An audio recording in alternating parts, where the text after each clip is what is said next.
Hey guys, I want to show you my new fillet knife that I picked up for the house. Yeah, I said the house. I have a number of fillet knives that I keep with me in my tackle when I'm out fishing or on the boat, also for cleaning fish. Matter of fact, as a general rule, we have a no cleaning fish in the house rule, but this is not necessarily just for fish. And I'll tell you why I picked this up. First off, this is not my first knife that I've purchased from Hoshino.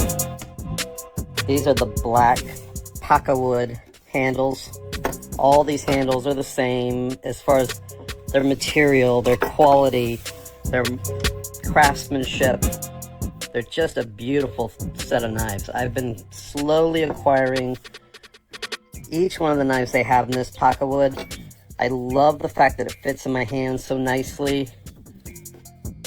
The palm swells on them are just right for me. I mean, I just feel like I've got super control over every slice that I make.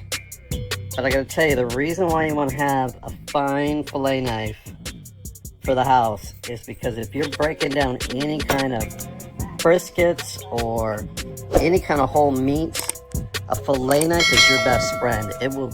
You have super easy control over where the blade goes. You can get precise cuts along the fat line. You're breaking down whole tenderloins. Again, this is just one of the finer fillet knives I've ever had. And again, I am no stranger to a fillet knife. I've got a number of them. But this one is just for the house. So if you're looking for a really fine fillet knife to add to your collection of cutlery at home, I don't think you can go wrong with this Hoshino Long Series. Japanese steel,